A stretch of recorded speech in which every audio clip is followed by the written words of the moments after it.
When war erupted in Europe in 1914, and for the first time highly industrialized nations confronted one another in battle with the full might of modern weaponry, the result was inertia, trench warfare, the warfare of attrition.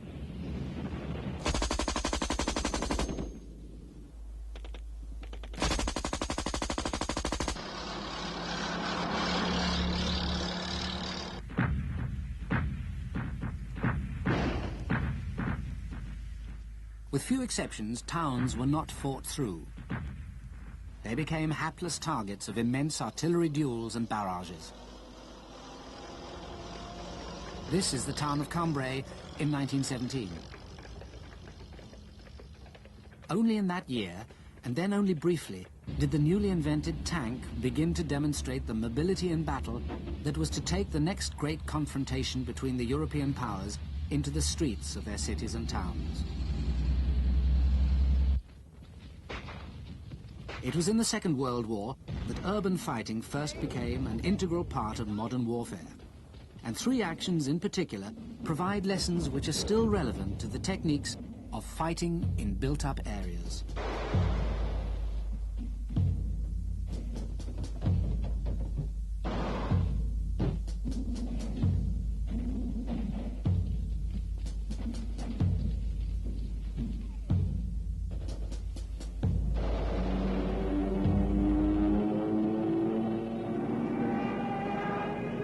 Blitzkrieg, a ruthless use of modern weaponry, exploiting its mobility and firepower to devastate cities, terrify civilian populations, and overwhelm nations, enabling Hitler's armies to sweep through Europe almost unopposed. Immediately war was declared, the men and equipment of the British Expeditionary Force had begun moving to France.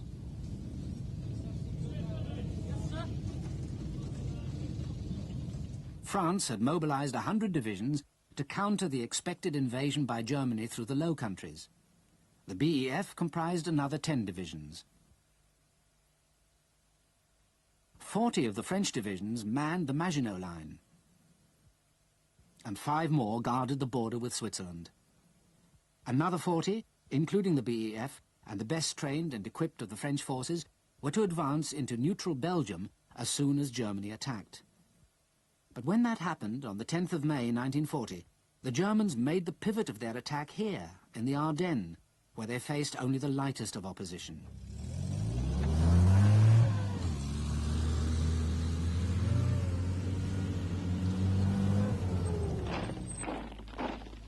On May the 13th, the 4th day of the attack, the River Meuse was crossed near Sedan, and the spirit of the French High Command was broken by the speed and ferocity of the German advance. A British counterattack south of Arras failed to stop the Germans sweeping towards the Channel, and there was no recourse for the BEF but withdrawal to the coast before they were cut off and surrounded. The Channel ports now assumed a new and vital significance. Calais was to be held at all costs as a shield for the evacuation of the beleaguered British Expeditionary Force from Dunkirk. Thus it was, in Calais in May 1940, that fighting in built-up areas became for the first time an inescapable factor confronting British troops hurriedly ferried across the Channel to defend the town and halt the German advance. The old town of Calais grew up around the basins and docks of the harbour. A system of canals separates it from the rest of the town lying to the south. In 1940, many of Calais' centuries-old perimeter fortifications were still intact. Adjoining the old town to the west is the massive citadel, considered by many to be impregnable even in 1940. At that time, its moated ramparts protected a substantial military complex of barracks and other buildings. On the 22nd of May, as the German 2nd Armoured Division was closing in on Boulogne and the 1st Armoured Division was moving north, hurriedly embarking for Calais at Dover was the 3rd Battalion Royal Tank Regiment. We left Fordingbridge, where we'd been stationed for 3 months, on a train at midnight, arriving at Dover at 8 o'clock on the following morning, to be greeted at the station by some scruffy Guards soldiers who were getting out of a train on the opposite platform, who asked us where we were going. When we replied Calais, we said, "Don't think much of that, mate. We've just been kicked out of Boulogne by the Germans." We also brought a copy of the Daily Mirror, which showed what the situation was in France. And when we went to the Lord Warden Hotel for briefing by the War Office representative, his briefing was exactly the same as had been in the Daily Mirror. We then embarked in one of the ferry boats, and there in the distance to the south we could see plumes of smoke, so we knew we were in for something.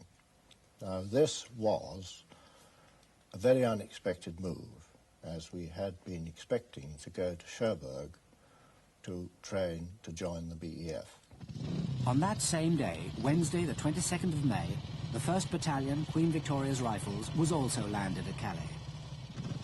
The QVRs were a front-line territorial motorcycle battalion. They now formed the spearhead of 30 Brigade, whose job it was to secure Calais and halt the German advance. When we left Dover, we had left all our motorcycles behind. We took the 2-inch mortars, but there were no mortar bombs for them. There was some smoke, I believe. There was a pride of the battalion, 1 3-inch mortar. That never got to Calais. So I think I'm right in saying that 1/3 of the battalion, their weapon was only a pistol. That was the drivers of the motorcycles and combinations. We had no pistol ammunition. The QVR's orders were to establish roadblocks on all routes into Calais, whilst 3 RTR was to move to the southeast to secure the town of Saint-Omer. By about midday on the 23rd, half the regiment tanks were ready to roll, and we set out towards Saint-Omer.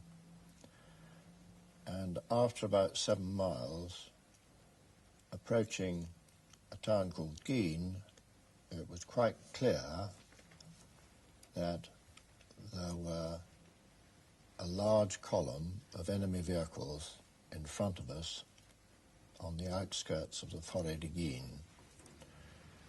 In short, a fairly intensive battle took place here, in which quite a lot of German vehicles were destroyed, but the regiment lost something of the order of 12 tanks. And it might perhaps be interesting to mention at this stage that for the A9s and 10s, which were new tanks in the headquarters, we only had practice ammunition, which we watched bouncing off the German tanks. As a result of this, the colonel decided to withdraw to a ridge to the west of Calais, at a place called Coquelles. Not far away, guarding the road into Calais from the village of Frétin, was a platoon of the Queen Victoria's Rifles commanded by Lieutenant Raymond Snowden.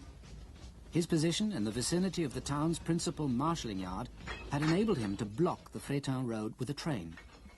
On the evening of the 23rd, we considered ourselves very well placed. I had my 3 sections nicely spaced out, and I had a couple of Belgian machine guns, which I thought was very nice, and I had this anti-tank rifle. I had a nice roadblock, and I had another really strong roadblock of the train about half a mile behind me, and I was really pretty pleased with myself.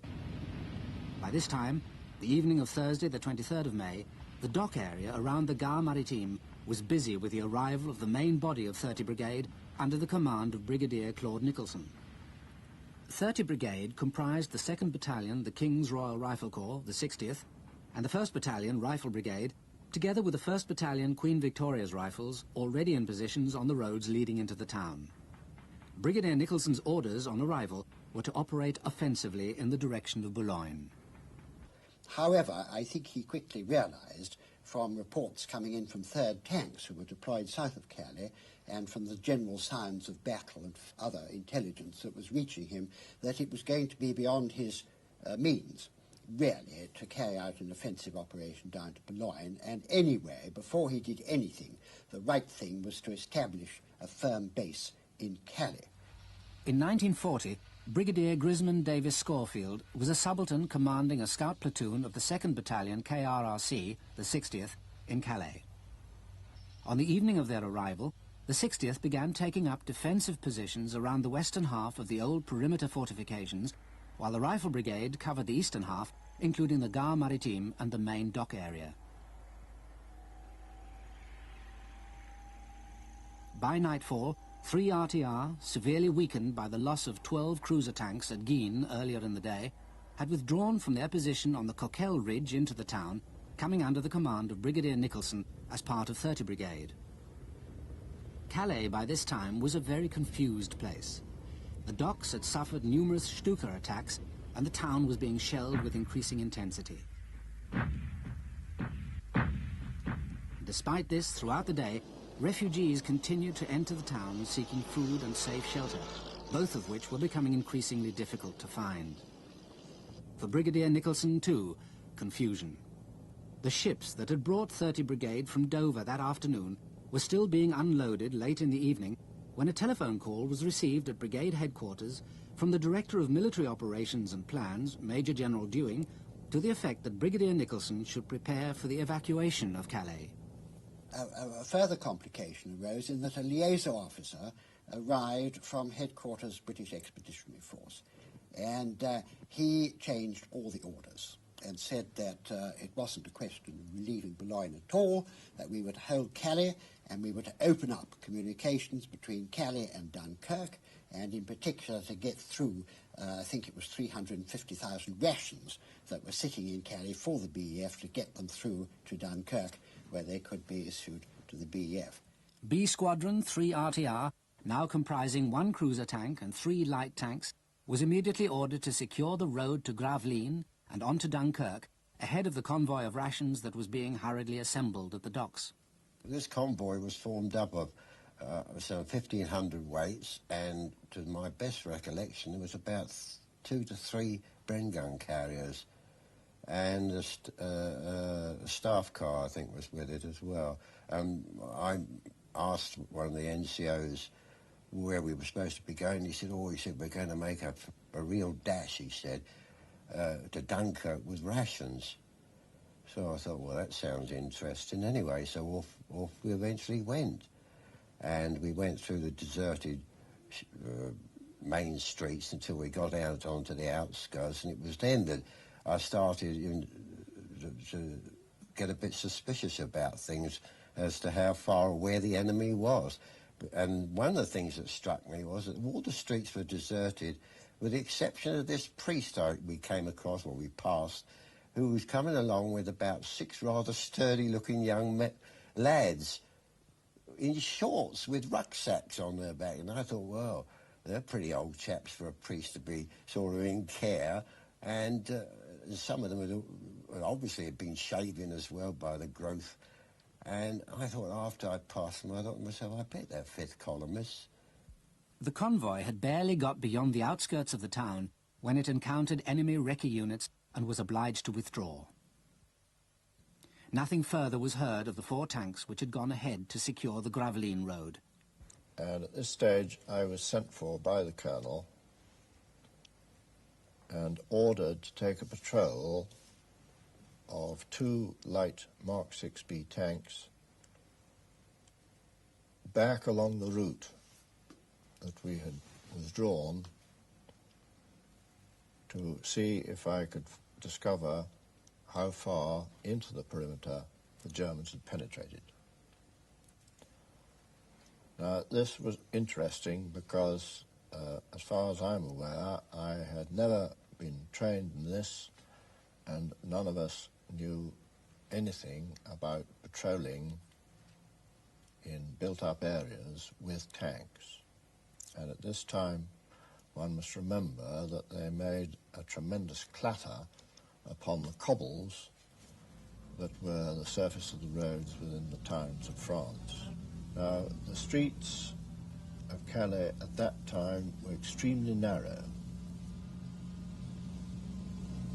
and I was extremely surprised when passing the Hotel de Ville on the way to the Avenue Léon Gambetta to see something silver whistle past my head and hit the turret of the tank. I then realized, of course, that the high points in the town, like the tower of the Hotel de Ville, the lighthouse and the old bell tower, had to be watched very carefully because they were ideal points for snipers. We pressed on, one tank either side of the road, until we got to the bridge which crosses the canal on the western side of the town, where we came under extremely heavy machine gun fire. We replied in kind without really knowing what we were shooting at, but it seemed silly to let them get away with it all. About a mile and a half to the south of the bridge where the tank patrol came under fire, on the Frétin Road, where it runs beside the main railway line to Paris, Lieutenant Snowden and his platoon of QVRs spent a restless night manning their roadblock. Just before first light on Friday morning, the 24th of May, the platoon was stood to, as it had been for most of the night. By the position, we had a signal box. Presumably it was doing all the points on the siding there. And it was a wonderful place for an OP. So I went up into this to see what was going on. First thing that happened was somebody had a shot at me. And when I went back to Calais in 1981, the hole was still in the glass. With first light, I suppose it was about 5:30, we saw coming down the road a column of grey figures, which we took to be military, and for some reason assumed that they were Dutch, because I think the Dutch uniforms are the same colour as the German ones. The last thing in our minds, I think, was that they should be Germans, which just shows how in the picture we were. However, when they came sufficiently close, it was quite clear they were Germans, and I had that wonderful position of giving the fire orders of bushy top tree, 200 yards, single rounds fire, and we let off, everyone let off at them, and they went down. I don't know, but they disappeared. Presumably, we couldn't have missed them. I suppose half an hour after that, we got the order to withdraw behind our road block at Les Fontanettes. And when we got to Les Fontanettes, we understood that all the QVR platoons had been placed under the command of the 60th and Rifle Brigade platoons, which had taken up their positions on the outer perimeter of the town. We took up a position on an embankment, and in the distance I saw a German air gun, I suppose it was. I was the only man in the platoon, I think, who had fired the boy's anti-tank rifle, and I did it on this occasion, deafening report. But the gun certainly didn't like it as it moved. And very shortly after that, I don't know what it was, but something went through my tin hat, and I was carried off to the rear. Not far away from where Lieutenant Snowden's platoon had come under fire, from his position on Bastion 9 of the perimeter fortifications, 2nd Lieutenant Davis Schofield had a good view of the activity on his left flank that Friday morning, and by midday it was clear that an attack on his position was imminent. And my company was deployed astride the Caquel Road, both sides of it, in fairly strong natural positions. We had C Company on our right, a bit of a gap between us, but they were up there between us and the sea, and I think it was D Company on our left, also a very large gap. These gaps had to be filled by mobile patrols. Although there was a certain amount of interlocking fire organised, the distances were very great. And one of my sections was employed throughout most of Friday, patrolling up and down, particularly between D Company and ourselves on the left, where the enemy were extremely active in the early part of the day. It's difficult, I think, to recapture in one's mind that really very exciting moment when the tanks came forward and one could see them manoeuvring amongst the gardens and the houses and presumably taking pot shots at us from behind cover there. Because there was a lot of artillery fire coming down, not so much on my platoon, but on my right and behind us where company headquarters was. And it was at this time that nearly all our soft-skin vehicles, which had been tucked away in the streets behind, were in fact destroyed completely. I know that my company commander thought that the crisis of the battle had come, and he got some reinforcements sent up, and 2 little light tanks appeared.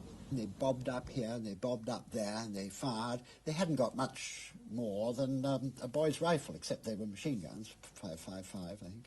And they didn't do much damage to the German tanks, but they certainly, by their presence, I think, caused the Germans to be even more cautious than they'd been before. My company commander had got 2 roadblocks across the road. They were pretty flimsy, really. They were whatever he could lay his hands on, and had been put up in a great hurry.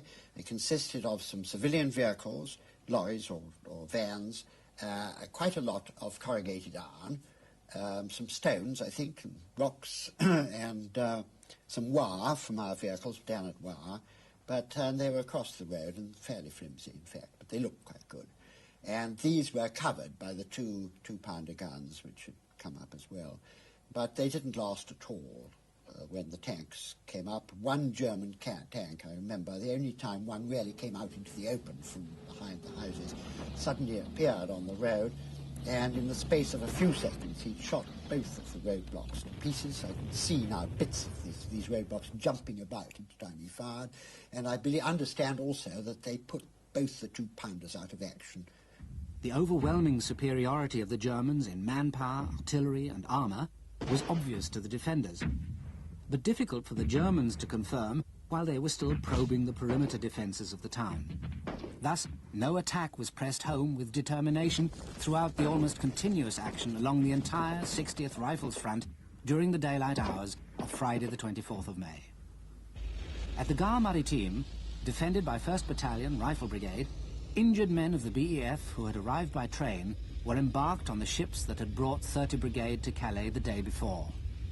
These joined the garrison personnel considered to be non-essential to the immediate defence of the town, in accordance with Brigadier Nicholson's orders to prepare for the imminent evacuation of all British troops.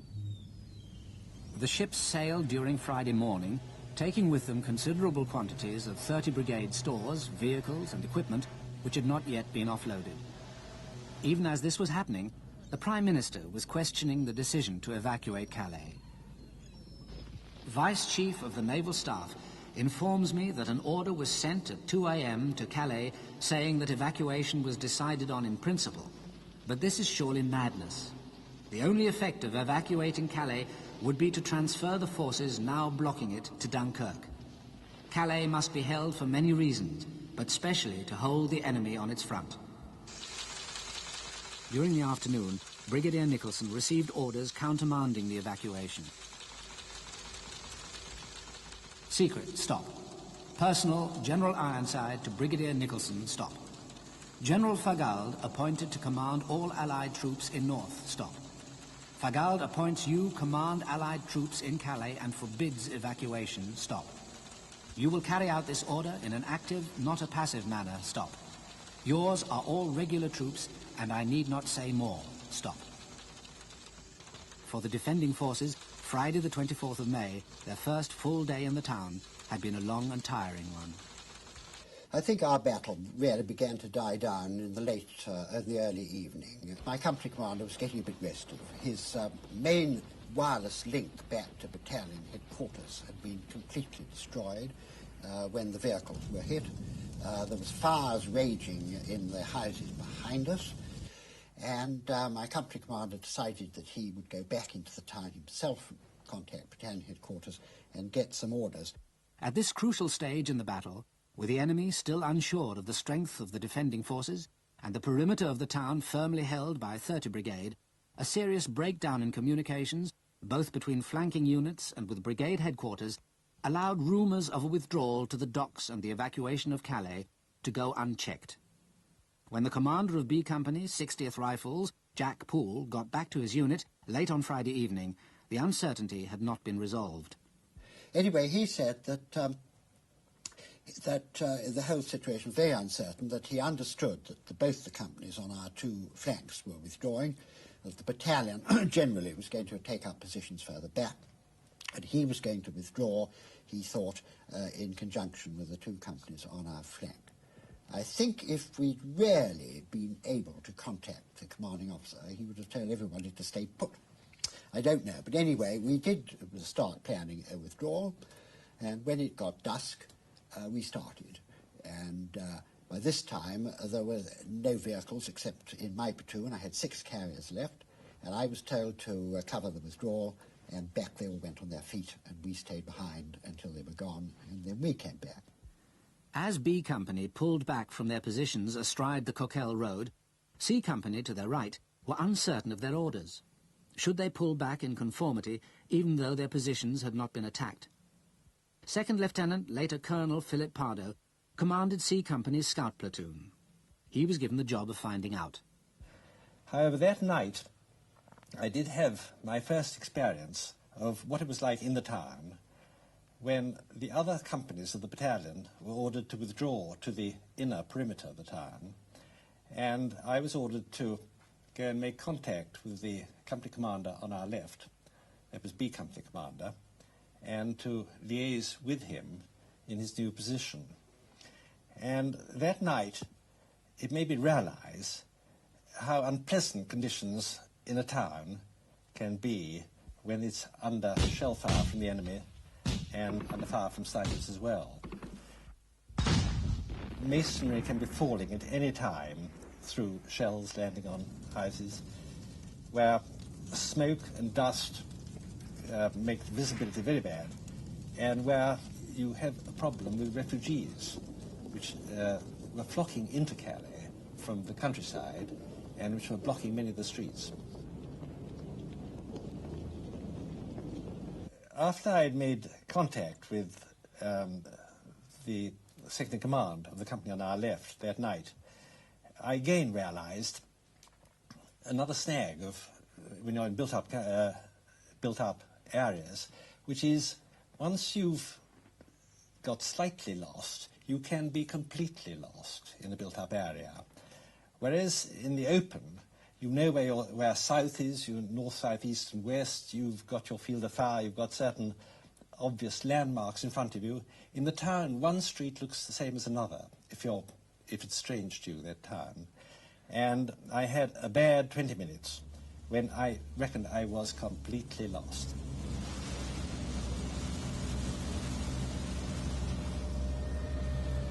The withdrawal, in darkness through the narrow streets, with the town continuing to be bombarded by the German artillery, was a confused affair.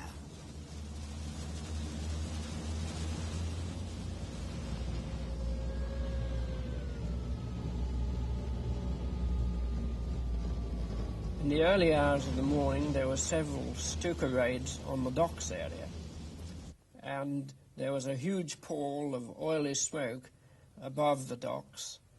More buildings were burning. The streets were extremely difficult to drive through. There were telegraph wires right across the street, buildings, piles of rubble, and it was a complete shambles. I had to drive Brigadier Nicholson to the Citadel on the morning of the 25th, and he had decided that it would be better to withdraw his headquarters into the Citadel. I was very impressed with the look of the place, and I drove across a drawbridge into a large courtyard. It looked a pretty impregnable place. 30 Brigade's new defence line was now concentrated on the Old Town, its network of basins and canals providing a substantial obstacle to any further enemy advance. The dock area and the sand dunes beyond continued to be held by 1st Battalion Rifle Brigade, while the 60th Rifles, with the exception of C Company, holding fast on the cliffs to the west of the town, now concentrated on the defence of the bridges linking the Old Town to the rest of Calais. Although we looked nice on the sketches and on the maps. We were not really in very strong positions. We had none of the things that you need for defending in built-up areas, or indeed of defending any position. We had, first of all, no artillery support at all. There were 2 destroyers off Calais, certainly 1 and sometimes 2 all the time, and they were able to provide some defensive and counter-battery fire for us, but it was very inaccurate because of the smoke and the dust over Calais, and their spotter planes that they were using, Swordfish, were very vulnerable to the German Air Force, and anyway couldn't see frightfully well, and it was pretty blind shooting. It was a help. But we had no artillery of our own, which I'm sure to a modern soldier must seem extraordinary, really, to have a position with no defensive fire down round you at all. We had, almost worse, we had no engineer stores. We had no wire, a few strands from off which we carried on our vehicles, but nothing serious at all. No mines, no explosives with which to blow the bridges, no explosives with which to make our houses and cellars and positions strong at all, and no sandbags, which of course are terribly important. I mean, if you want to put soldiers firing out of windows, you want to sandbag the windows. They're very vulnerable indeed if you don't. The only thing we could do was to venture out in sorties, perhaps 2 or 3 tanks together, and try and destroy targets that were bothering to rifle them. And these were mostly anti-tank guns and tanks. That we none of us had trained with the infantry in this role in defending built-up areas. We had no means of communication with the infantry other than by screaming out of the top of the turret. They had no means of attracting our attention other than waving their arms in front of us and pointing in the direction in which they wished us to fire. Second Lieutenant, later Captain Peter Fraser, commanded a platoon of the 60th Rifles manning a makeshift roadblock on one of the bridges linking Old Calais with the rest of the town. Quite early in the morning, after what would have been breakfast, a German sniper opened up from the top of the Hotel de Ville. This created a storm of machine gun fire from our machine gun posts. It's quite a natural reaction. When you're waiting under tension, increasing tension, you want to do something. Some bastard shoots at you from up the top, you do something. I was, however, dispatched very quickly by the commanding officer to tell the posts not to disclose their positions and not to waste ammunition, not to fire against, in fact, an invisible target. Then, well, things gradually hotted up after that. The shelling began and the mortaring began, and it seemed to me that it practically never stopped until well after dark. The effect of this onslaught of fire was to set all that part of the old city round me, set it alight. It was at midnight, I remember noticing that it was as light, if not lighter then, than it was at midday. A side effect of the destruction of part of the city was a great deal of brick dust got floating about in the atmosphere. This had caused a stoppage for which we were quite unprepared in our Bren guns, because brick dust got into the piston block, and they had to be taken out and stripped and cleaned. We were being in a city, just near a cafe, because I found myself a pat of butter with which I was cleaning the piston block, when a kindly sergeant, with that look of utter contempt that the sergeant has for a young officer trying to do something with a weapon, particularly in come taking it to pieces, said, "Give me that, sir." That saved my life, because I changed places with him. I found myself behind a wheel of a truck, and the poor sergeant was between, so to speak, wheels. And snipers started very effectively. And one of them, by just firing under the truck from 200 or 300 yards away, I suppose, killed the sergeant. In fact, they killed the 19 of us who manned that barricade, 3 of us lived. One losing the sight of one eye and being shot through the arm. I was told by the sergeant to take up a position on the side of the canal behind a bollard there with my direction of fire over towards the streets that led down from the town to the quayside and the station. And it was whilst we were there during the day that the Marines came ashore with the purpose of blowing up the little iron bridge that connected the station with the main part of the town. By this time, there were a hell of a lot of refugees had gathered, and they were a motley crowd. There was women and children and old men, but amongst them was obviously people that were odd bods, they were, because they were able-bodied and pretty well fit-looking. And the company commanders gave the order to our chaps on the other side of the bridge not to let these people come across. And there was a lot of arguing and shouting, and the women were screaming. And eventually, our company commander, who had now taken over second in command, taken over command of the troops in Calais, gave the order to blow the bridge. The Germans maintained their remorseless mortar and artillery bombardment throughout the morning of Saturday the 25th of May. From his new headquarters within the moated ramparts of the citadel, Brigadier Nicholson could have little doubt that without substantial reinforcements, without any artillery support whatsoever, without fresh water, which had all but disappeared, the ability of 30 Brigade to continue its defence of the town could now be numbered not in days, but hours. At midday, the bombardment ceased as enemy aircraft flew low overhead, dropping leaflets demanding that the garrison surrender or be bombed out. At the same time, German envoys were sent under a white flag to the citadel bearing the same surrender demand. Brigadier Nicholson's reply is recorded in the war diary of the German 10th Armoured Division. The answer is no, as it is the British Army's duty to fight as well as it is the Germans.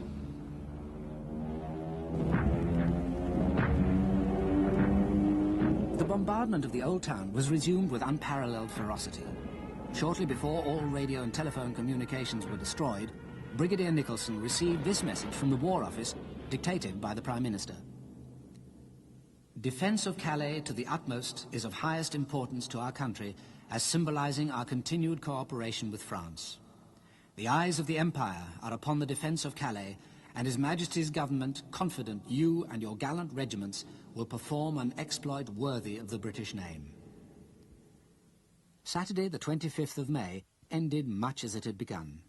The inner defensive line held firm, despite continuous artillery and mortar bombardment, the Germans all the time consolidating their hold on the remainder of the town. With first light on Sunday, the Stukas returned.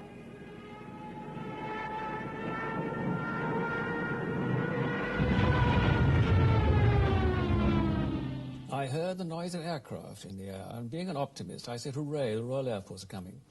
Then I saw 54 aircraft flying in 3 groups of 18. They were German dive bombers, as we soon discovered. They broke up into wings of flights of 3, and one flight took on my bridge. After the Stukas, the mortaring again began in earnest. And at one point, I saw a mortar shell burst about 30 yards in front of me. A minute later, another mortar shell burst about 30 yards behind me. I pointed out to a senior officer, Major called Godfrey Cromwell, that the odds were that in about 55 seconds it would land, the next one would land on him and me. And if we retreated 50 yards, we could cover the bridge still. So he agreed, and we retreated 50 yards, bringing back the few who were alive that we had with us. There, to our horror, we found ourselves enfiladed by a German tank which had succeeded in knocking out the garrison of the bridge on our right and crossing it, the first of many German tanks.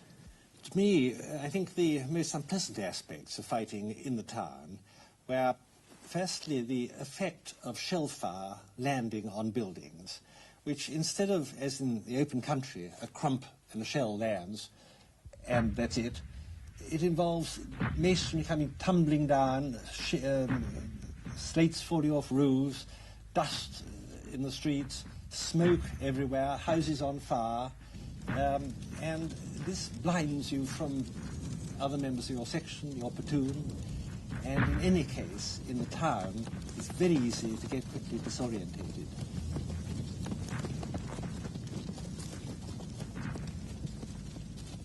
There was a mass of refugees pouring one way and the other, really like a sort of flock of sheep, not knowing where to go to escape from the Germans. And, of course, completely blocking that one's field of fire. The positions that 30 Brigade held on to so tenaciously throughout Friday and Saturday had, on Sunday morning, begun to give way. C Company's 60th Rifles had finally been driven from their long-held positions on the cliffs, and as they fell back toward the docks, German troops were consolidating footholds gained in the old town under cover of their advancing tanks. The last message to reach the beleaguered citadel was landed by boat from one of the minesweepers patrolling the waters just a few hundred yards from the beaches of Calais. Every hour you continue to exist is of greatest help to the BEF. Government has therefore decided you must continue to fight. Have the greatest possible admiration for your splendid stand. The splendid stand was, however, all but over. By midday on Sunday, the 26th of May, Brigade headquarters could no longer coordinate the defence. Around the Gare Maritime, the Rifle Brigade fought on in an increasingly desperate rearguard action. While in the Old Town, companies of the 60th Rifles held out in isolation. Second Lieutenant Davis Schofield was at this time acting second in command of B Company, occupying houses in the vicinity of the Place de Norvège. When I got back into company headquarters, I found that a lot of casualties had been carried in there, and there were people saying that the Germans were right round us.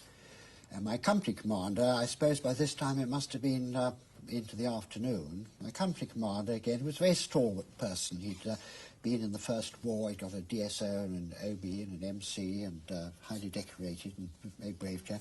He said, you stay here and take command of the company, I must find out what's happening, because we're out of touch with everybody. And we all tried to persuade him not to go, and some of us offered to go instead, you know. But no, he said, it's my job to go, and you stay here. And he hadn't been gone very long when we suddenly found that we started seeing Germans in the streets.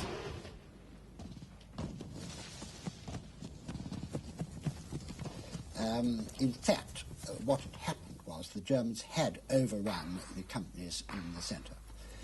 And the commanding officer had decided that further resistance was impossible, and he had done his level best to get around and tell people to pack it in and to break up into small parties and to try and make one's way through the lines. They were very good, clever and capable, the Germans. They went from crossroads to crossroads and established themselves at each crossroads, put down machine guns and so on and so forth. The final moments of the battle for Calais were fought close by the quays of the Gare Maritime, where the men of 30 Brigade had landed, most of them, just 3 days before, and from where now all seaworthy craft, large and small, had departed. There were a few, very few, who managed to escape, but for the rest of 30 Brigade who survived, 5 long years in German prisoner of war camps lay ahead.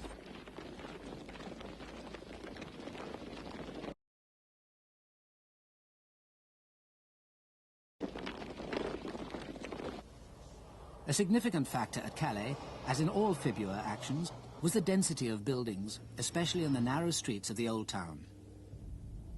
Whilst imposing limited observation on both sides, the buildings made the German commanders overcautious, because they were unable to assess the true strength of the defending forces. However, fighting in built-up areas also imposes disadvantages on the defender, which were very apparent in Calais. The difficulty of passing orders frequently led to confusion and rumour. Short fields of fire made it difficult to provide effective mutual support in the final stages of the battle. Incendiarism, one burning building rapidly spreading the fire to others, forced evacuation of strongpoints.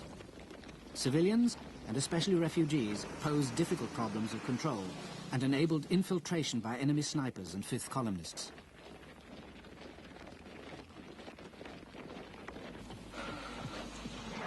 The defence of Calais not only helped to delay the German advance long enough to allow the evacuation of the British Expeditionary Force from Dunkirk at the beginning of June 1940, but also led to a new awareness of the need for thorough training in the techniques of fighting in built-up areas.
In the aftermath of Calais and the evacuation of the British Expeditionary Force from Dunkirk in late May and early June 1940, it was quickly realized that preparation for the invasion and reconquest of Europe would have to take account of fighting in built-up areas.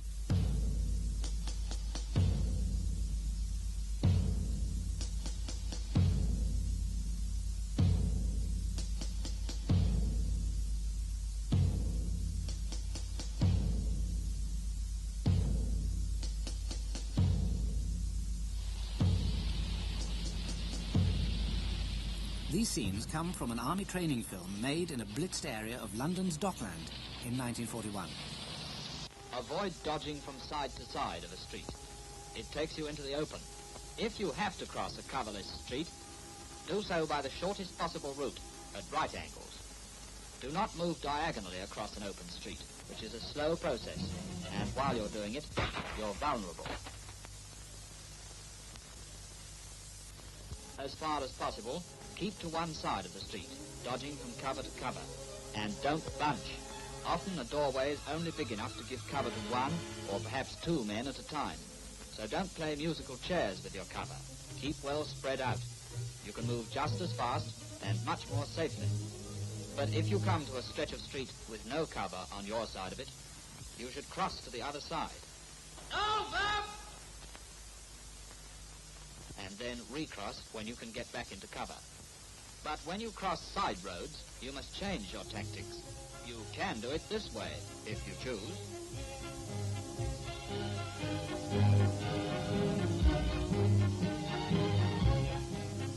Or this way. Neither will get you far. Never take it one at a time. If the enemy snipers miss the first, they'll be ready for the next. Don't hang about in the middle of road. If anyone falls, you can't afford to help him. In this case, it is better to bunch. As well as demonstrating basic tactics at street level, the film illustrates a unique characteristic of urban fighting, the vertical dimension, whereby attacking and defending forces alike use the upper floors of adjoining buildings to move unseen and under cover.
This vertical dimension of fibula assumed particular significance in the Allied attack on the Italian town of Ortona in December 1943.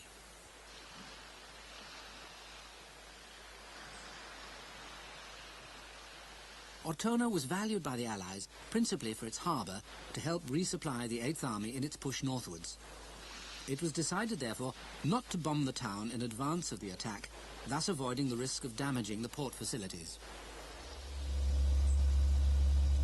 Another factor was the belief that the enemy would not make a stand here, but would continue to fall back under the weight of the Allied advance. In fact, the German plan was to halt this advance for the winter along the Gustav Line, of which Ortona was the eastern extremity. Defending the town were units of the 1st Parachute Division. They'd already acquired considerable street fighting experience in Sicily, and their defences within the town were prepared with extreme thoroughness.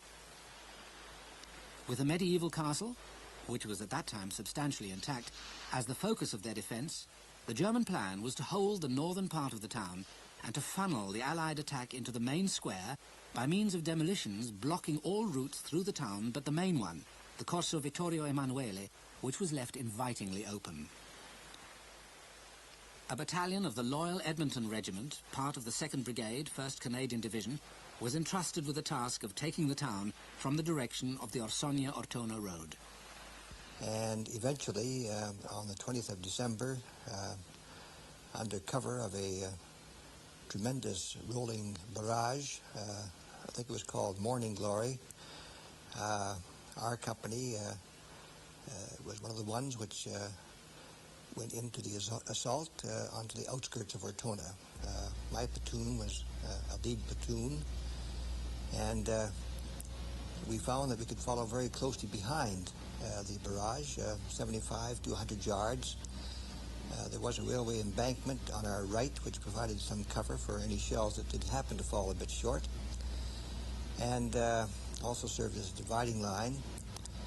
And we were able to advance sufficiently rapidly that we were able to take possession of the German positions before the defenders really had a chance to become organized and to resist us. There were one or two sharp, intense firefights, which just slowed us down temporarily, but when the action was over, we were firmly entrenched on the outskirts of Ortona.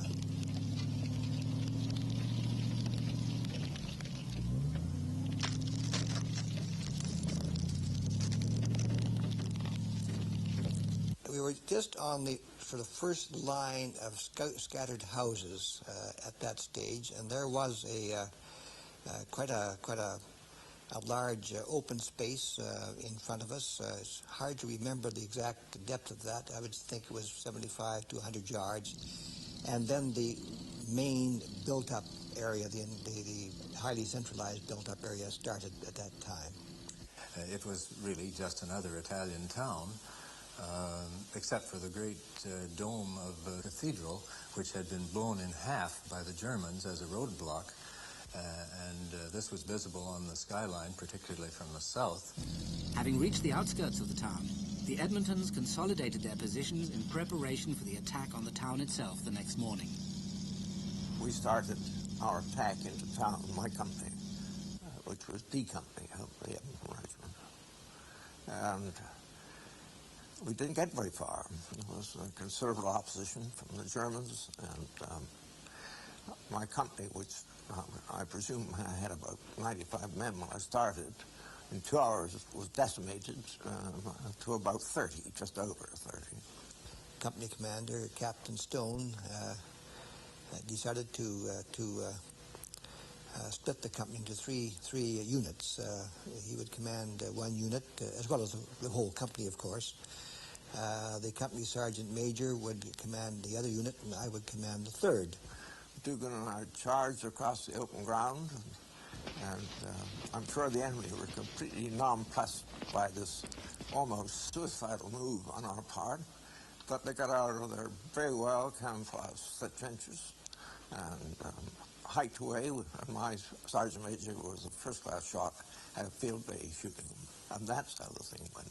This outflanked quite a substantial number of Germans, and D Company took, if I remember correctly, about, perhaps 12, 15 prisoners, including a very arrogant German sergeant major, all of whom I escorted back to battalion headquarters. Daring leadership by Captain Jim Stone and his young platoon commanders succeeded in forcing a foothold on the edge of the town's first main square. There was a great deal of fighting around the square that day, and other companies were involved, of course, over on the other flank. And the advance was sustained up to the square, which was the stop point for the night. While the Edmontons were engaged in their battle for the square, a company of the Seaforth Highlanders fought for possession of the church known as Santa Maria di Costantinopoli on the southern approaches to the town.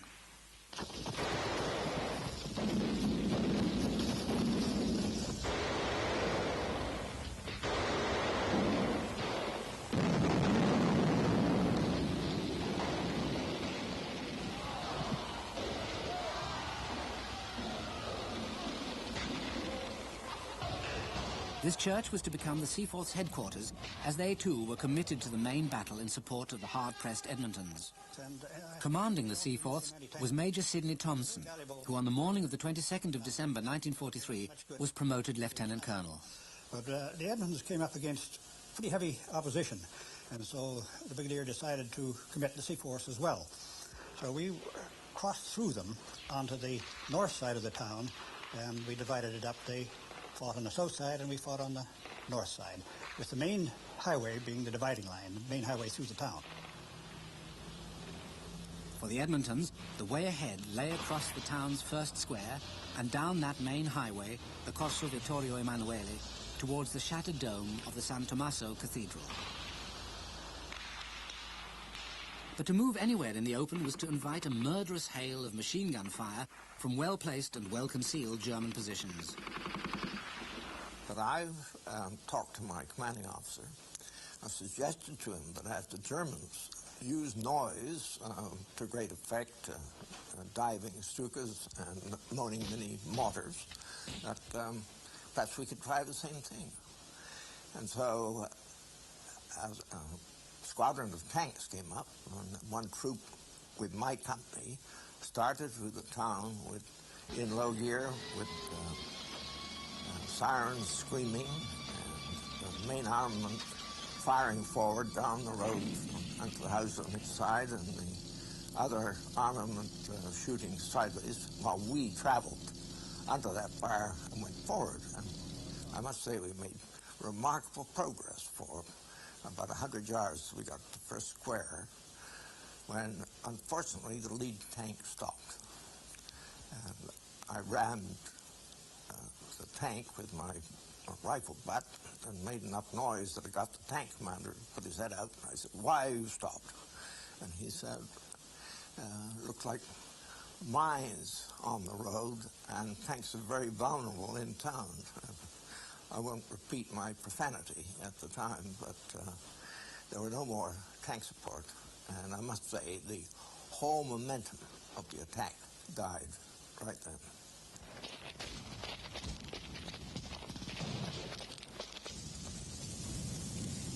Once the tank stopped, my infantry kept going and crossed a lateral rows and got into some buildings on the other side, but there was an anti-tank gun sitting in the first square, pointing at the main drag. It was a 57-millimeter anti-tank gun. And I took my Fiat man across the road and said, "Fire a rocket through that windshield." And it was pretty windy, and he fired about 6 feet above the gun shield. And I got most annoyed at the world and him, and threw some smoke grenades down in the road and took a 36 grenade and ran up the gun shield and threw a 36 grenade on the other side. And so we had no more trouble with it. We got past it, and the anti-tank guns sat there as long as we were in Ortona. While the Edmontons battled for a foothold in the town's main street, The Seaforths on their left flank were confronted by a bewildering maze of narrow alleyways and streets impassable to tanks, with virtually every street corner covered by enemy machine guns and snipers. The streets were narrow. The buildings were 3 to 4 stories high.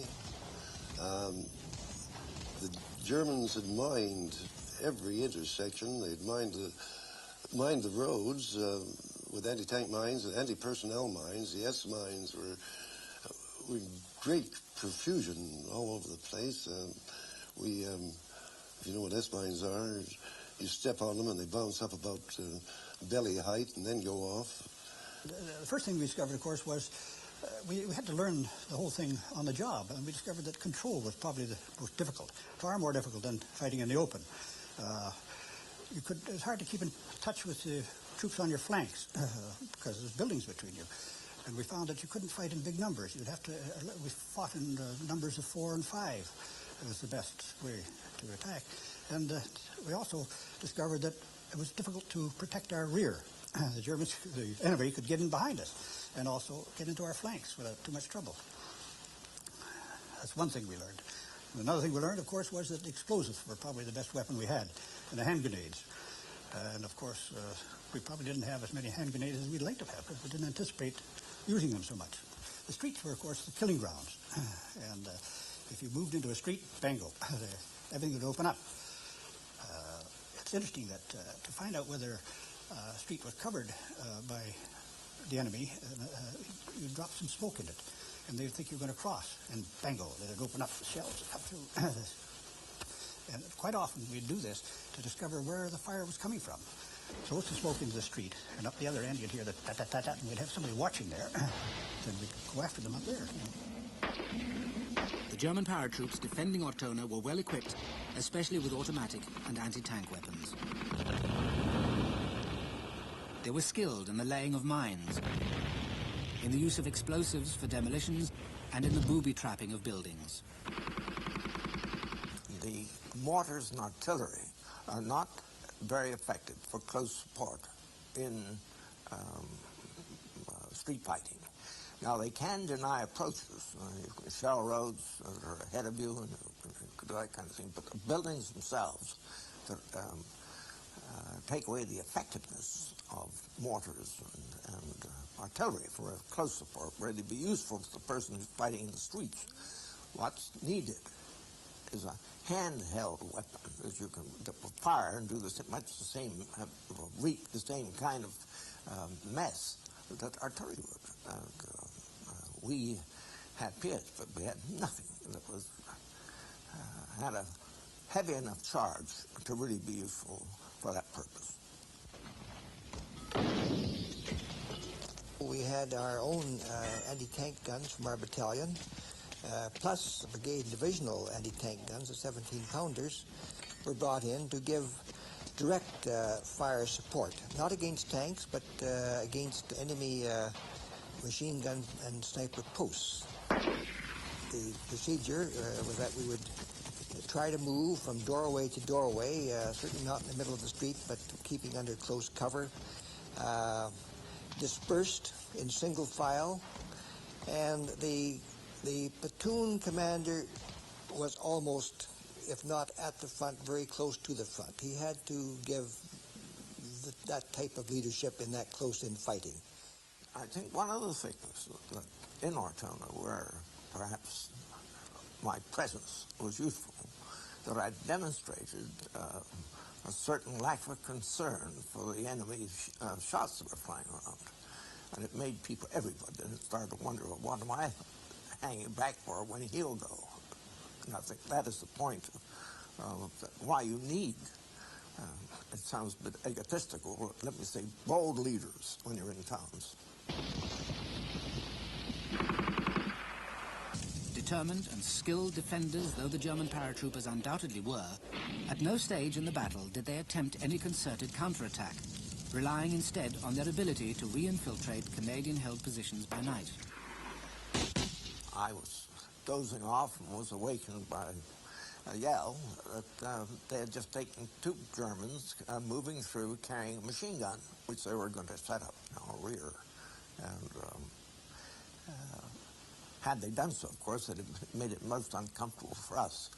So the lesson that I learned right there was double sentry everything at night to make sure that there is no infiltration.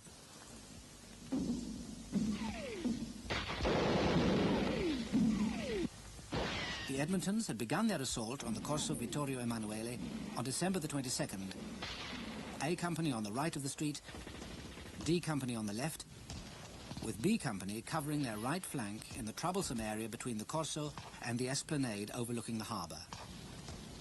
By the afternoon of the 23rd, A and D Companies had fought their way to the town's main square, the Piazza Municipale. But here the enemy defence stiffened, and blocking any possibility of tanks supporting an advance on the next objective, the cathedral and Piazza San Tommaso, was a huge pile of rubble created by the Germans as a tank obstacle. It was mined, and it was booby-trapped. On the 24th, I went forward with Captain Stone to have a look at this heap of rubble, and well, he devised a plan as to how we were going to proceed. And then I went back to get my people, and there was a group of almost a dozen of our men who were coming along the street, fairly close to the buildings, but unfortunately not close enough. And a mortar bomb came down right in the center of this group, and it caused tremendous casualties. I think that almost every one of them was either a fatal casualty or badly wounded. Defense is pretty easy in a built-up area. I'd sooner defend than attack in a built-up area. As you know, you've heard of this where they would let you into a building and have it already mined and then blow it after you got in. And the Edmontons lost a whole platoon that way. With movement in the streets so dangerous, with ever-mounting casualties and the momentum of the attack reduced almost to stalemate, the realization that movement was possible through the buildings themselves, despite the ever-present threat of booby traps, was a lesson the Canadians learned the hard way.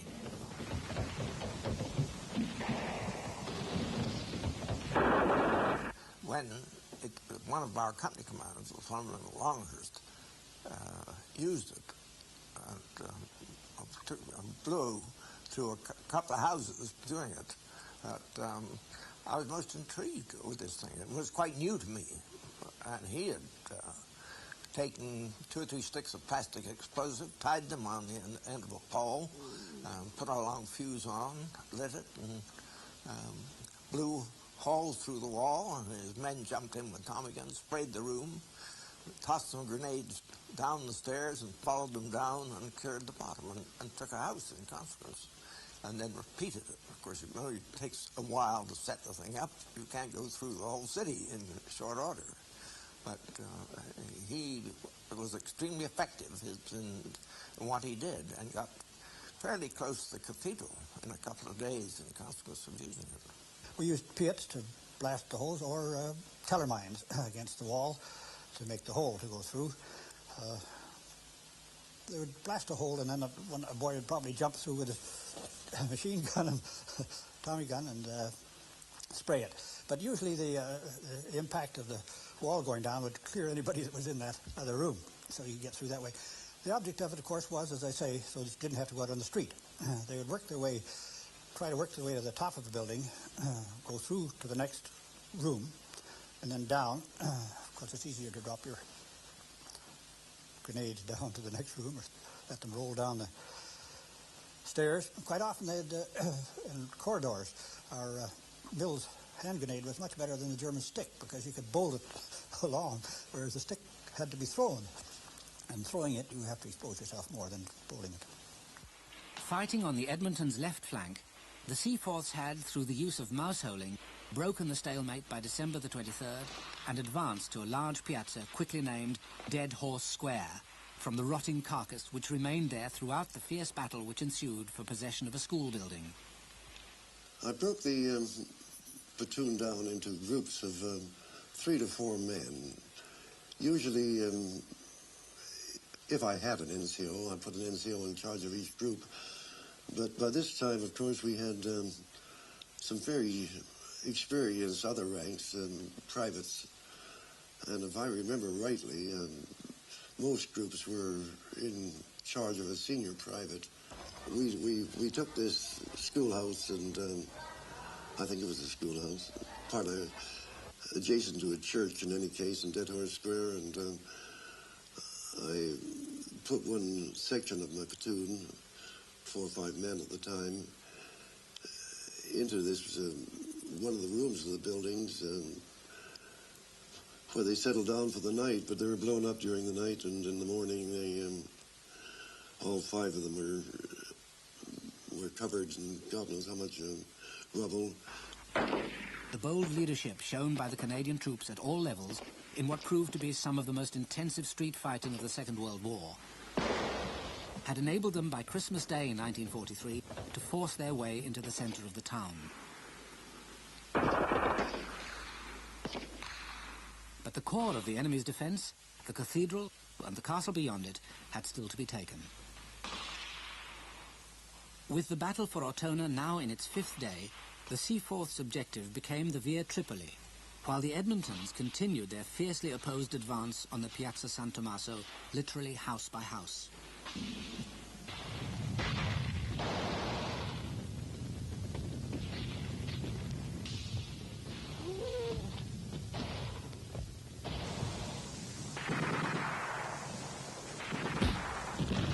The devastation of days of relentless street fighting had reduced the town almost beyond recognition.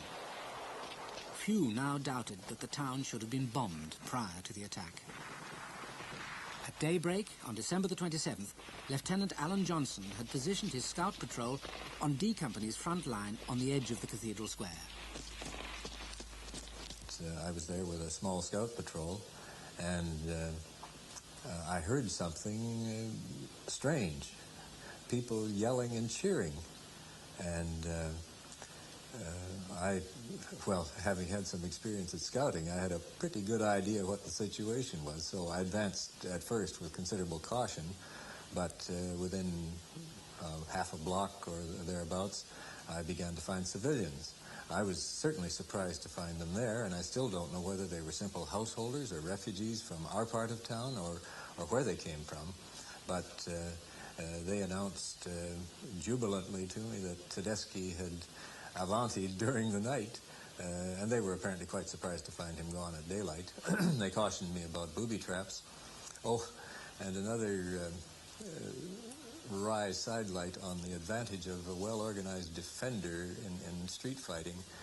One of the first people I met was an English-speaking Italian who said, "I don't know what took you so long. There weren't many Germans here." I don't think that we were prepared. I don't think that anyone expected, indeed, that Ortona would be held the way it was. We didn't think that the town as such merited that importance, but of course one has to look at it from the point of view of the grand German strategy for the stabilizing of their winter line. The worst aspect of fighting in built-up area is tension and nervousness, because you couldn't relax. You're so close to the enemy. You expect them to hit you at any moment. I can't recall seeing more than a passing glimpse of the snipers and the machine gunners, but you knew they were there because they were behind their machine guns, behind their sniping rifles, and behind their grenades. But you were lucky if you caught a glimpse of anybody, or unlucky, whatever the case may be. Street fighting is won by the men and not by the weapons. And the men actually in contact with the enemy are mostly commanded by junior NCOs. And people have to be really well trained if you're going to be successful in street fighting.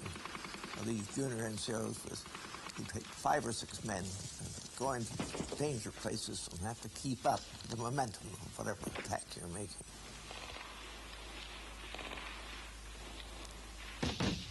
The lessons learned from the 1941 Fibua training film were validated by the Canadians in Ortona in 1943. The breakthrough achieved by venturing into the buildings and mouseholing through the upper stories confirmed the significance of the vertical dimension as a major factor in urban warfare.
When, in February 1945, the town of Goch was attacked by Allied forces as part of Operation Veritable, 2 brigades were involved, each employing very different plans of attack. Goch was a fortified town on the much-vaunted Siegfried Line. It lay in the path of the Allied push from the northwest and the planned bridgehead over the Rhine at Wesel. The town is divided north-south by the River Neers. 44 Lowland Brigade was to attack north of the river, while 153 Highland Brigade was to attack from the northwest, the river forming the boundary. Because of its situation, it was expected that Goch would be as heavily defended as it was fortified.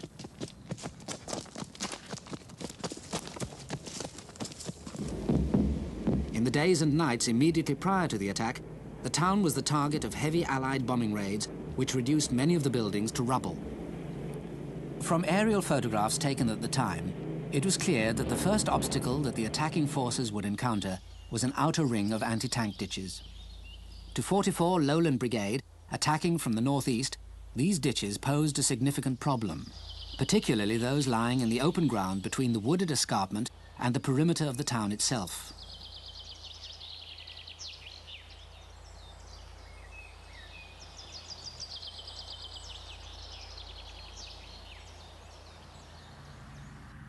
The brigade plan was for a 2-battalion attack supported by tanks and artillery.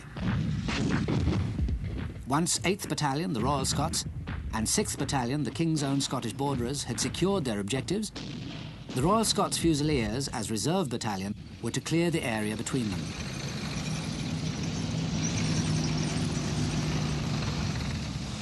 We had been fighting with Field Marshal Montgomery's 21 Army Group since June of 1944 and had been used for quite a number of specialist operations,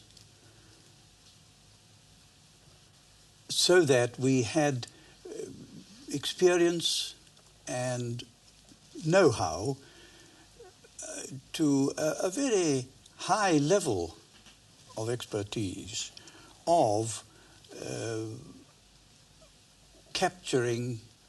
assaulting and capturing fortified towns behind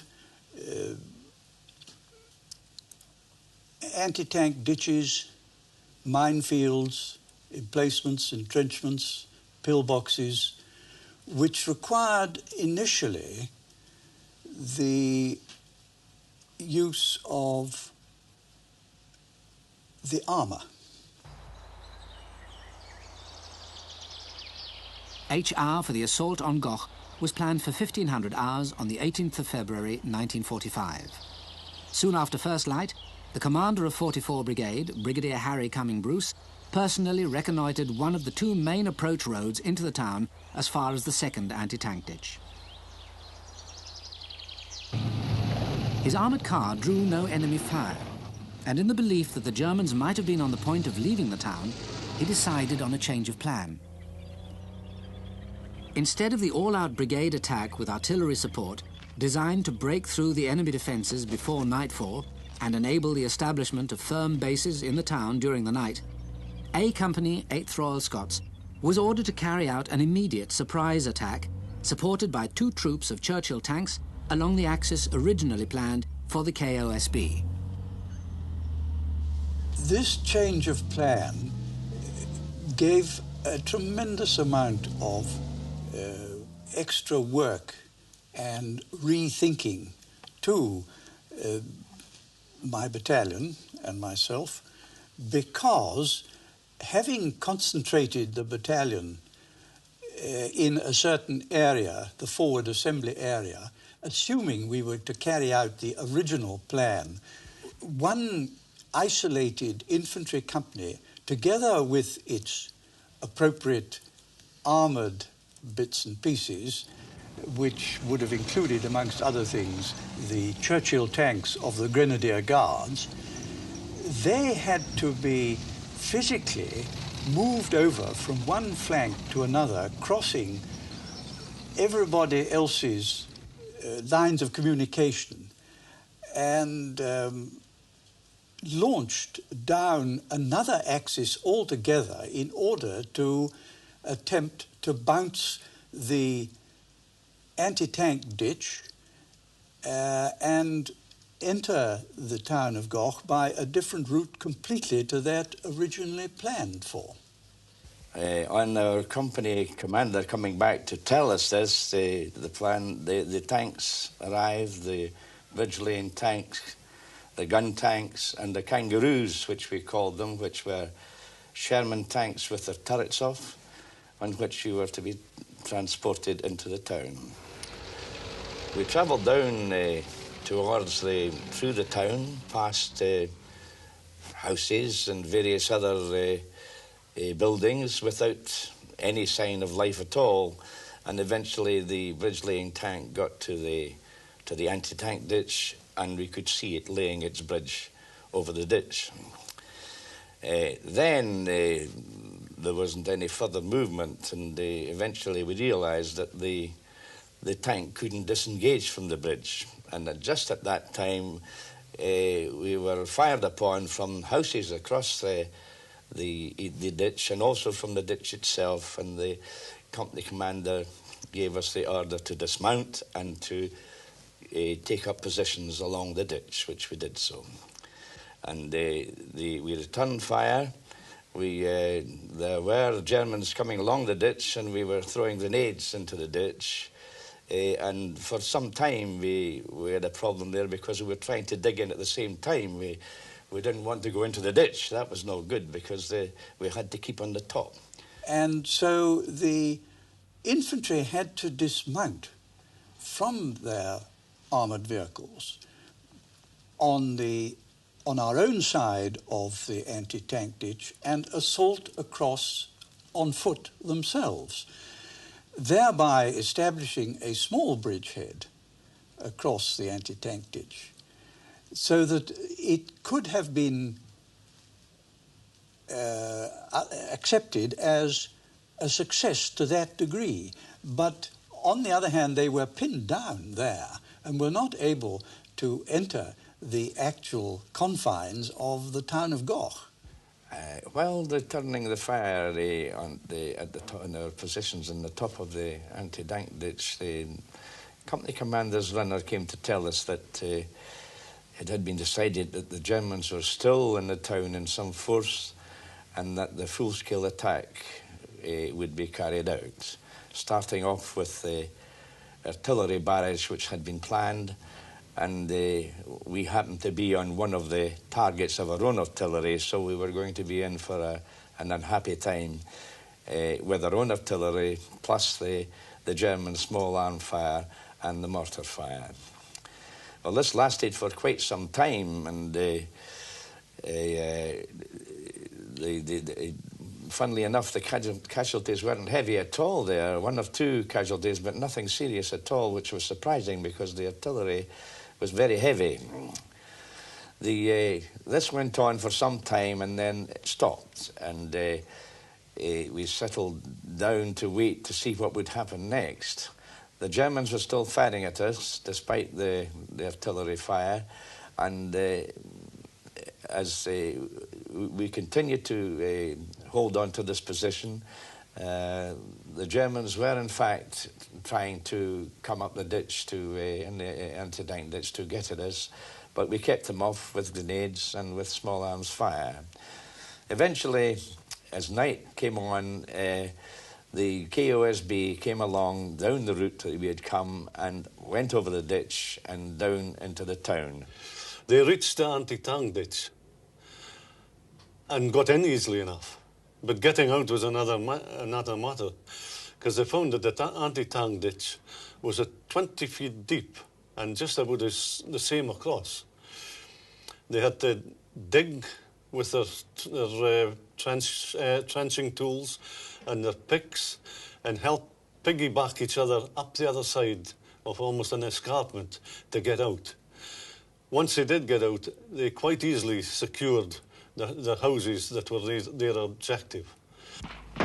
We were across the anti-tank ditch and into the first house. We established company headquarters in the cellar of the house. But the German fierce resistance and response to our occupation made us realise that we do more than just sit in the house. The Germans were using machine guns. They were firing their Panzerfausts through the house, hitting the wall of one house, knocking a hole, putting another Panzerfaust through the hole to hit the next wall, and eventually they came through one wall and killed 4 of our men. So we decided we must establish at least 2 sections each side of the house, the houses. We got the sections in position. They had great difficulty digging in because the Germans had laid almost a carpet of barbed wire over the ground on their side of the anti-tank ditch. This was obviously to foul any tank that got across, to foul the tracks. The men had to cut this wire and then dig in. When they eventually did get dug in and used their Brenns and Piets against the houses the Germans were operating from, things seemed to quieten down. We, in fact, dominated the area then by getting these men out of houses and into slit trenches. Now, during the hours of darkness, my 3 companies all achieved their objectives and established themselves where planned. These were limited objectives by necessity, as they always are in a night attack, and the plan required their expansion as soon as it was light. By reverting to the original plan, 44 Brigade had managed, early in the night of the 18th of February, to achieve a bridgehead on the edge of the town in the face of fierce and determined enemy resistance, although the anti-tank ditch and railway line had proved insurmountable obstacles to their tanks and armoured personnel carriers.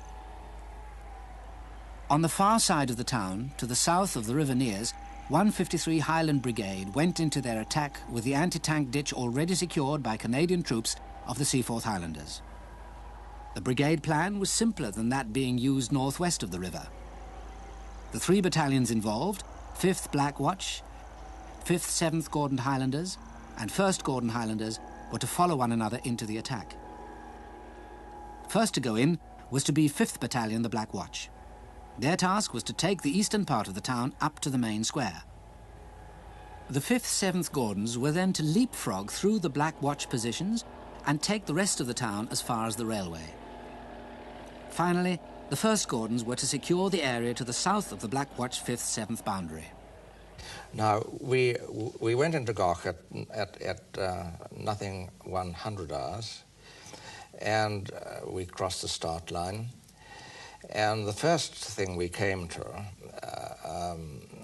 was the anti-tank ditch, where we found a bridge over that which had been, the territory had been taken by the 2nd Sea Force of 152, and my company headquarters immediately behind the leading platoon, and the 2 other platoons were behind me. Now, the leading platoon, of course, had its point section out in front, but it was in complete control of its platoon commander. And therefore, you couldn't be too far distributed.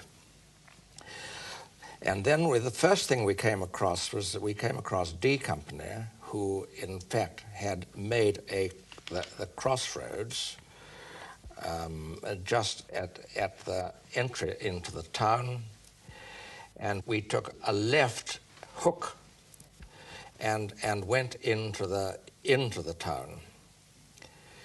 We got complete surprise, and there was no fighting at all. And the first thing to do, of course, was to get to our objective. And always we had very clear objectives to go for. We had obviously looked at them through air photographs and also from recce's too beforehand. So we knew where we were going to, although of course once one got in, it was strange. I mean, we didn't know, and it was dark, very dark. So we got onto our objective, and after that, of course, having got the objective, one had got to clear up behind. The 5th Battalion Black Watch had entered Goch in darkness, unopposed. They had reached the main square of the town, and they were in positions along their route into the town. But in the long hours of darkness, and with their numbers depleted by 10 days of almost continual fighting prior to entering Goch, they were unable to carry out any clearing up operations before the 5th, 7th Gordons attempted to pass through them at 0700 hours that same morning, the 19th of February. The 5th, 7th Gordons' task was to take the area extending east from the main square to the railway line. But as soon as they moved forward into the square, they were pinned down by sniper fire. We fought our way towards our objective, which was the town centre that had been the townhouse, and from there I was ordered to move on and enter the houses over a large crater which was bombed by the RAF the night before, a 10,000 pounder. We were lined up on the far side of the crater, and I looked up at a wall, and through a small window I saw a German aiming his rifle at what I took to be my head. However, he killed, and unfortunately he killed my signaller. I threw a grenade through this window, which unfortunately didn't go off. However, we went over a wall and into the house. I heard some machine gun firing, which happened to be Spandau firing rather, up the street that we had to cross. I took a paid bomb and fired 2 bombs into the foundation of a house at the other side of the street. We crossed 1 or 2 at a time, and we finally got into the house through this hole, into the cellars, and unfortunately we found there was no roof in the house, of course, due to the shelling. The house Lieutenant Manson and his platoon occupied lay only yards beyond the central square. The momentum of the entire 5th 7th Gordons attack was lost, as they were pinned down by the accuracy of the enemy's mortar, Spandau and small arms fire. Meanwhile, 1st Gordons were coming up through the Black Watch positions to advance on their objectives south of the square. Within minutes of coming under fire, 1st Gordons lost the commander of A Company, killed by a sniper. We were commanded by Martin Lindsay, who was the 2nd Command Acting Commanding Officer. So he came up and said, right, D Company, get going as far as you can. I took my 3 platoon commanders with me to point out the objectives. It was very difficult going because there was rubble all around the place. We couldn't get tank support. First of all, they weren't right there. Secondly, they couldn't move and the grounds were all cratered. We got so far up towards our objective, came under Spandau fire, sniper fire, and enfilade. We jumped into a doorway, which could just take 4 of us, and my young officer, first action, he dropped, but he wasn't killed, but he was stunned, grazed by a bullet. We managed to clamber through the back, over some more rubble, and more by luck than good judgment, got back to our attack headquarters. A and D Company's attack down the road leading from the main square was held up throughout the rest of the day by enemy troops occupying strong points on both sides of the road. Tank support was impossible because of the cratering and rubble, much of which had been caused by Allied bombing. The only tank to venture into the main street was destroyed and its crew killed. To overcome this impasse, 1st Gordon's acting CO, Colonel Martin Lindsay, brought his remaining 2 companies, B and C, into the attack from the cover of some houses on the right flank of the men pinned down in the main street. The big advantage of this move was that the streets were relatively clear, opening up the possibility of close tank support.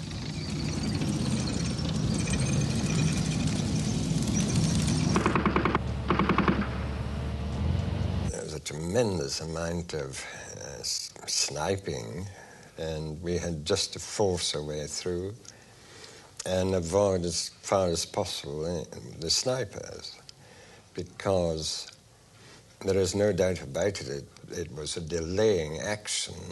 The whole of Goch, it was just held by snipers up in towers and the top of buildings, and as soon as you knocked one out, then another one seemed to take its place. And there were really dedicated guys who were there just to die, shoot and die.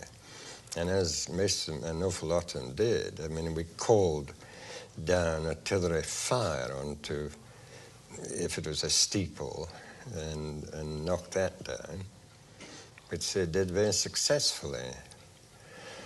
And it was just a matter of, as far as I was concerned, when C Company took their objective, then we went through, leapfrogging through C Company.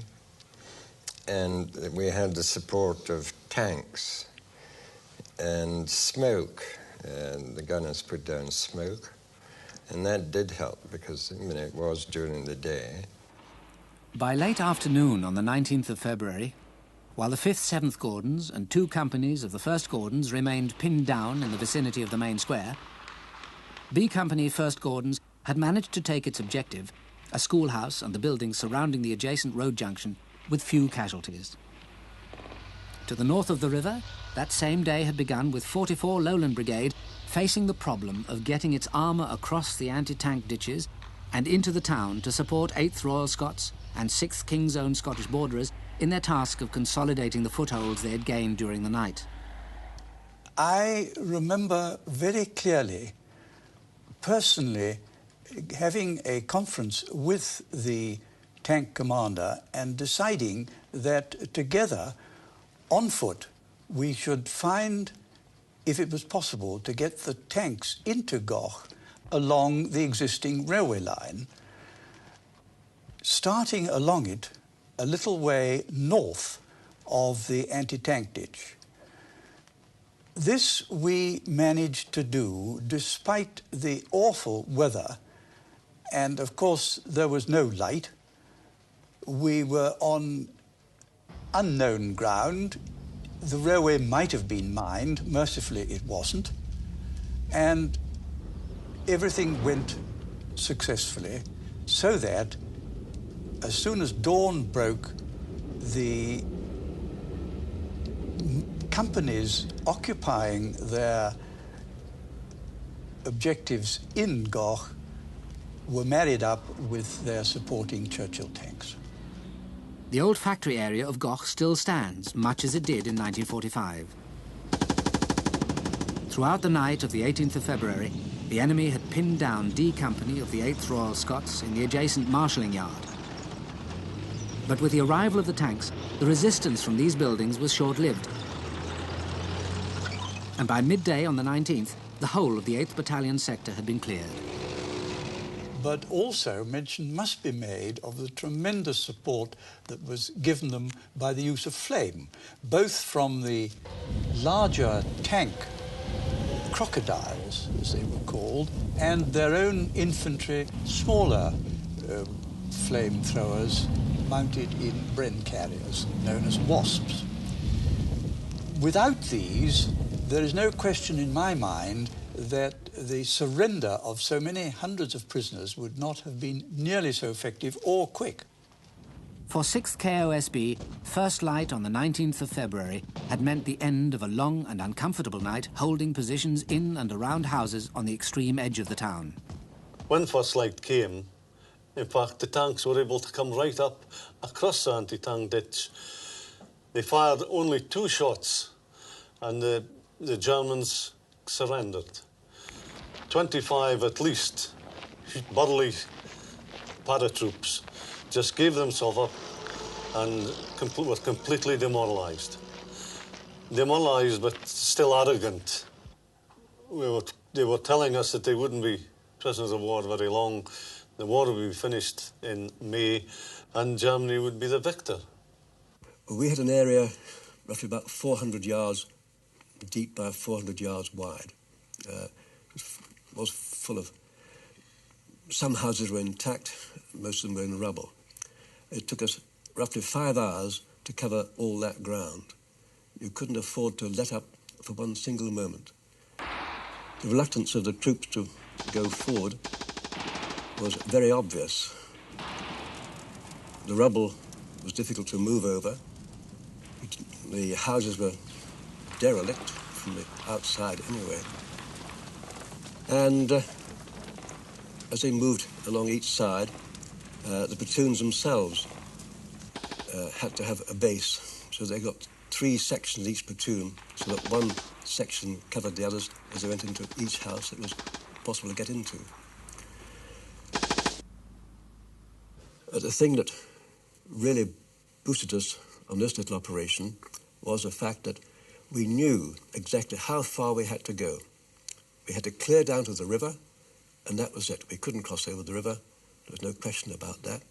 We knew that within a matter of hours, the 51st Highland Division, they were going to come across the other side of the river and clear our front. So really, that probably helped the very weary and few troops to make it down to the last line of houses before the river.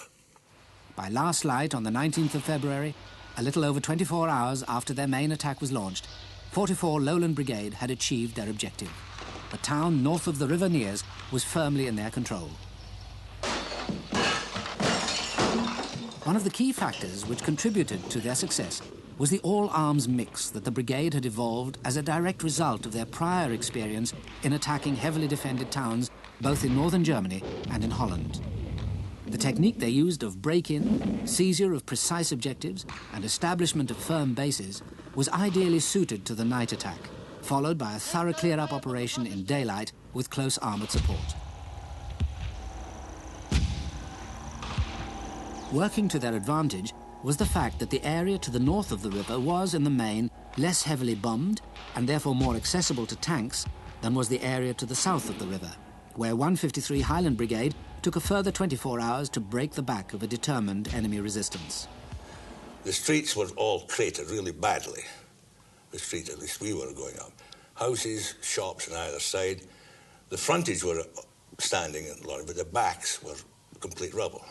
And that made movement of infantry very difficult, and movement of tanks well nigh impossible, because tanks as a sitting target were going up a street. Once they stopped, particularly you've got a determined enemy, and the Germans were, they were determined, but probably not a lot of them, but they've had to hold the place for so long, obviously, and of course in light events we know they did hold on as long as possible.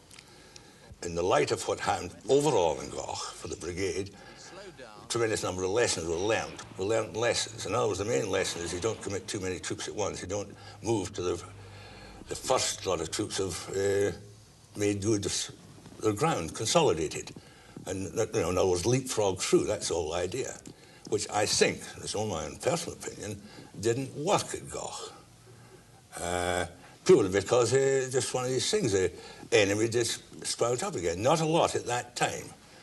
I believe the Germans did put in some reinforcement, but from one Gordon's point of view, the main reinforcement seemed to be on the outside of the town.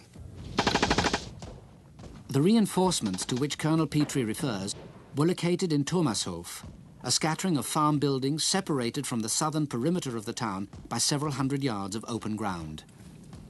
A Company of the 1st Gordons had been ordered to take Thomashof at first light on the 20th of February, having crossed the open ground under cover of darkness. The first buildings they encountered were taken successfully, but a large number of Germans were well dug in around the other buildings, and a fierce firefight ensued in which A Company was overrun. B Company in turn mounted a daylight attack. Despite tank support, they lost 10 men who were killed crossing the open ground under very heavy and accurate enemy fire from what had been A Company's position. Prior to this costly but successful action, B Company's casualties had been comparatively light.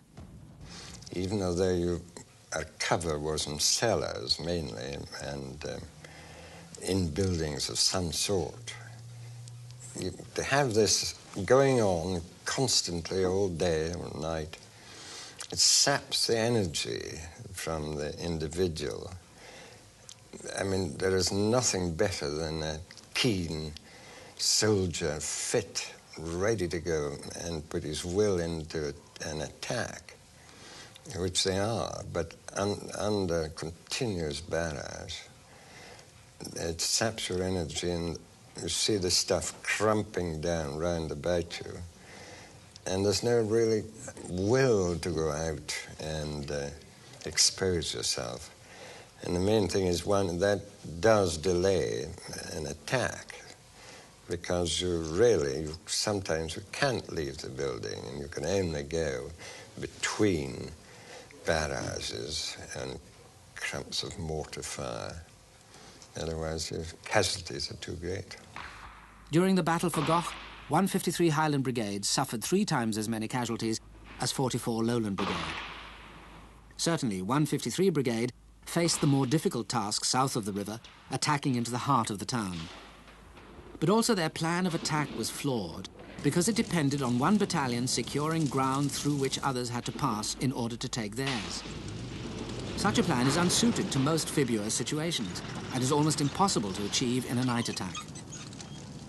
Fibula at night poses a number of problems, though it can offer certain advantages to an attacking force. 44 Brigade's plan involved 2 battalions in an initial break-in phase with the establishment of firm bases on well-defined objectives. Because the objectives were limited, they could be achieved by night.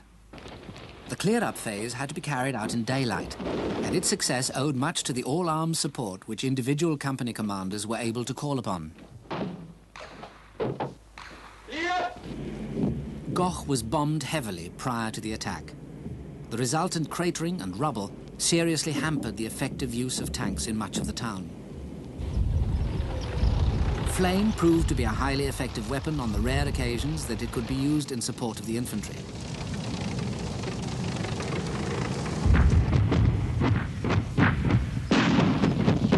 Accurate and effective artillery support is difficult to achieve in February because of the proximity of opposing forces, but the continual bombardment of enemy positions was a significant factor in sapping the morale of those subjected to it.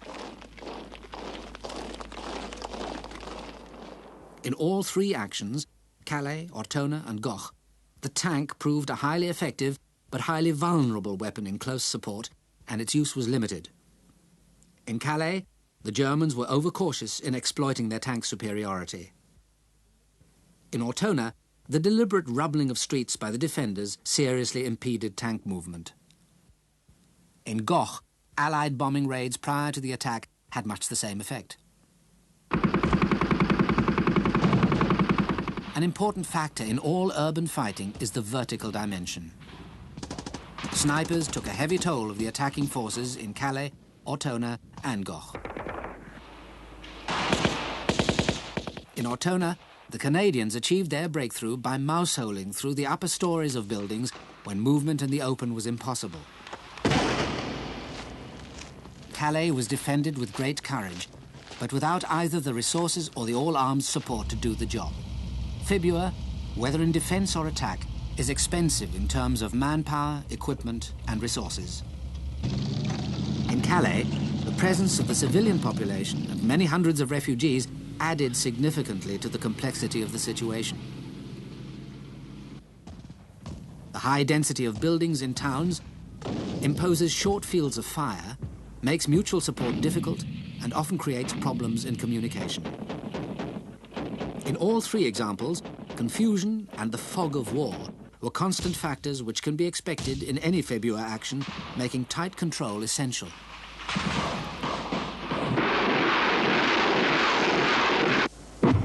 Since the end of the Second World War, fighting in built-up areas has been an increasingly significant factor in almost every conflict.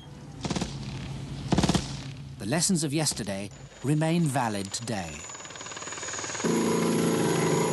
The importance of thorough training in all aspects of February, of having the correct equipment, of the use of all arms grouping, and of the need for bold leadership at all levels.